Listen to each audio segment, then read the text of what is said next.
Бүгін әлі мойындайды еңбегін, сен де одан адам болып жаралдың.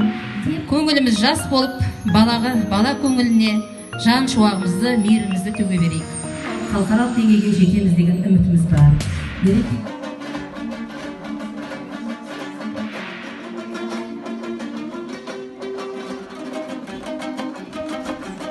Бастауышта білім берген ұстазым Бегенішева Фархат апай. Алғысымды білдіремін.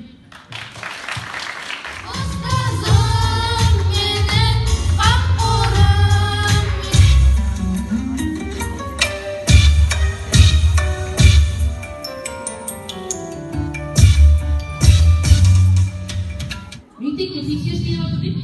Сіздерге қайтарда сұрайсың, біріміз ешерін айттым. Мектепте тексеріс келіп жатыр деген сайын шашын түспей отыр, сосын маған да оңай болды. Ұстаз деген ұлылардың ұлысы, қасиетті, баселік, мәңгілік. Отырасың бір кітапқа тесіле, қарамайсың жан жағыңа әлемге.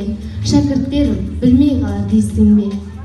Мұғалім ол бар болғаны мамандық, жеткенше жетілерлі шайырға. Сондықтан әр шәкірттің өмір жолда жүресіз, ұмытылмай санасында. Алаш апай сізге. Бұл санда қанша әріп бар болса, сонша сан бар. Ол қай сан? 100. Дұрыс. Ондай кезім болған жоқ, бірақ әзілді әңгімелер айтатыным бар. Жазам.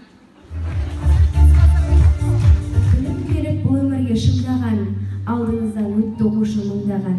Мейірімді қарапайым күштісіз, өзіңіздей нар тұлғадан үлгі. Еңбегіңді әрқашанда бағалаймын, қуанышпен өтсін мәңгі әрбір күн. Сүйемін